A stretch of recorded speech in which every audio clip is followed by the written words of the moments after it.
बक्सर में सनातन संस्कृति धर्म सम्मेलन हुआ और धर्म सम्मेलन के बाद राजनीति का जो जोर शोर से चर्चा शुरू हो गया है। एक तरफ कहीं ना कहीं जिसमें देखा गया कि उस धर्म सम्मेलन में भाजपा के नज़रिए से देखा गया था, धर्म सम्मेलन में भाजपा के बड़े बड़े नेता भी शामिल हुए, लेकिन एक तरफ वहीं बगल में जो टेंट था, जो किचन टेंट था, जो उसमें भोजन का कारोबार देखने का मिला था, वो थे केवल मात्र सदर विधायक जो संजय तिवारी है। आज बात करेंगे संजय जी तिवारी के साथ में कि जिस तरह से आपको किचन का रोल निभाया गया, आप दूसरा भी काम कर सकते थे, लेकिन आपको किचन के रोल क्यों दिया गया? देखिए, सर्वप्रथम मैं परम पूज्य श्री लक्ष्मी प्रबंध जी और स्वामी जी को साष्टांग दंडवत करता हूँ। और आप बक्सर के हैं, और आप बक्सर के हैं तो निश्चित रूप से सरकार के बारे में जानते होंगे।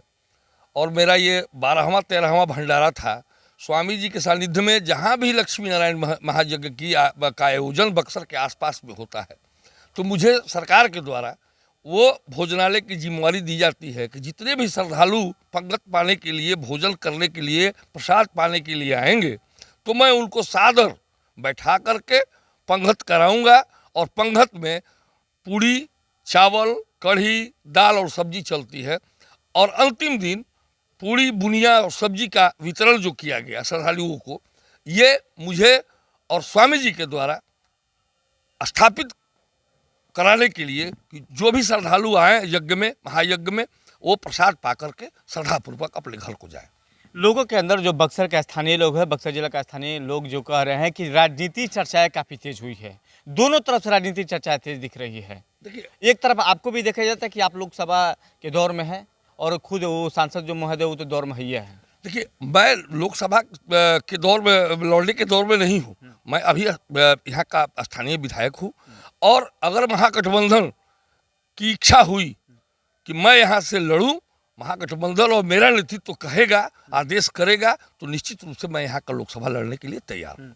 लेकिन चर्चाएं तो हो गई विधायक जी कि विधायक जी यहाँ का स्थानीय नाते यहाँ से चुनाव लड़ेंगे, लोगों की डिमांड है, पार्टी क्या करेगी ये तो अलग की बात है, लेकिन लोगों की चर्चा बढ़ गई है। देखिए, ये लोगों की सोच होगी, हमारी सोच अभी तक नहीं है।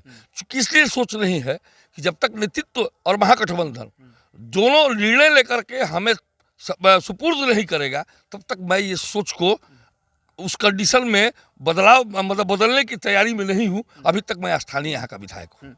इस धर्म से बक्सर का कितना लाभ मिलेगा? 1% का लाभ इस सनातन संस्कृति समागम जो हुआ, सनातन संस्कृति समागम जो हुआ, इससे बक्सर का 1% का लाभ नहीं होने वाला है। इसलिए कि बक्सर के विकास के बारे में, बक्सर के बेरोजगारी के बारे में, बक्सर को पर्यटन का दर्जा दिलवाने या उसको बढ़ाने का काम करने में, बक्सर को राम कॉरिडोर में शामिल कराने के लिए ऐसी कोई बातें नहीं की गई जिससे बक्सर का विकास हो। बक्सर भगवान राम की शिक्षा स्थली है, भगवान वामन की जन्म स्थली है, माता गंगा का नैहर है। यहाँ 1000 फीट ऊंची अगर भगवान राम की स्टैचू बना दी जाए कांस्य की, इससे बक्सर को क्या लाभ मिलने वाला है? कुछ नहीं मिलेगा। क्या मिलेगा?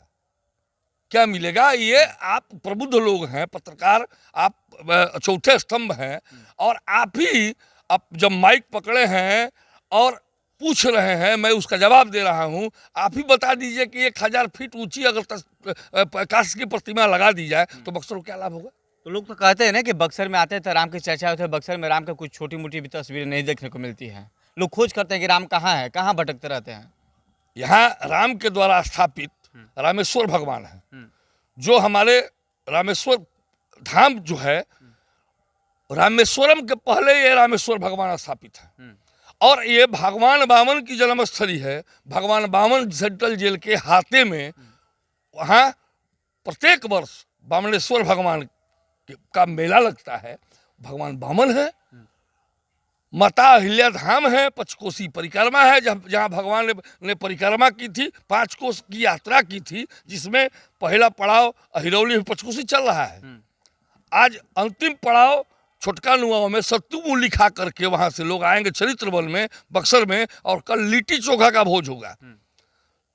तो ये राम की इस व्यवस्था को, जहां भगवान राम ने पंचकोसी यात्रा की, उसको बढ़ाने के लिए किसने कौन सा कदम उठा दिया? मैं तो 3-3, 4-4 बार विधानसभा में, यूट्यूब आप खोले, 15 से लेकर 20 तक के बीच में यूट्यूब खोले, विधानसभा के सत्र हो या कोई भी ऐसा विधानसभा का सत्र नहीं होगा जिसमें मैंने बक्सर के विकास को और बक्सर को पर्यटन का दर्जा दिलाने के काम के लिए मैंने बहस नहीं की हो। और सरकार ने 2017 में ही बिहार में बक्सर को पर्यटन का दर्जा देने के लिए उस खत को लिख करके केंद्र सरकार को भेज दिया है। उसका पत्रांक दिनांक मेरे पास रखा हुआ है, लेकिन अभी तक किसी ने चर्चा नहीं की इस पर।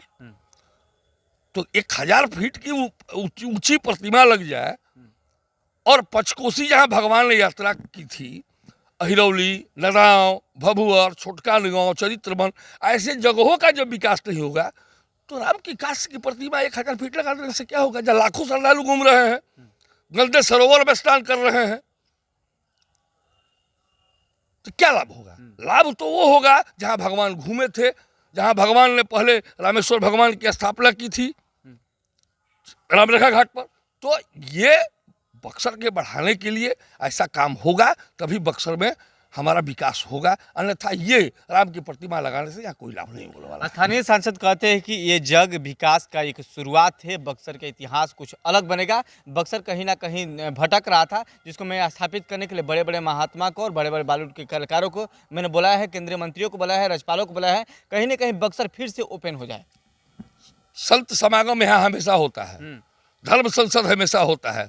परम पूज्य श्री लक्ष्मी प्रबंध जीएस स्वामी जी के द्वारा, आपके भी इस कैमरा में यूट्यूब पर होगा, बक्सर के अगल बगल इलाकों में धर्म संसद लगते हैं स्वामी जी के।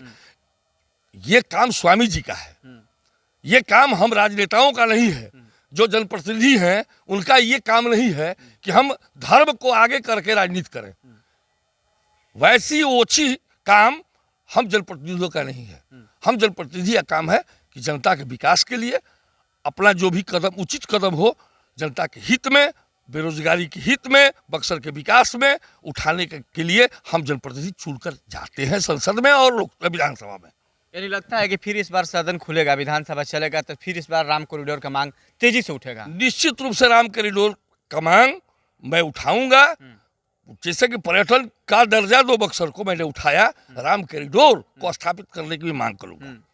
देश में भाजपा की सरकार चल रही है और भाजपा के नेताओं के द्वारा यहाँ पर जिस प्रकार से धर्म सम्मेलन के साथ साथ राजनीति का सम्मेलन किया गया था, उसके बाद से जब बक्सर का कॉरिडोर की बात की थी, राम कॉरिडोर की बात की थी, अभी तक विधायक जी ने कहा कि मैं विधानसभा के अंदर 5 बार मांग उठा चुका हूँ, लेकिन अभी तक माननीय सांसद महोदय उस पर किसी भी प्रकार का कोई भी संदेश देने का काम नहीं किए।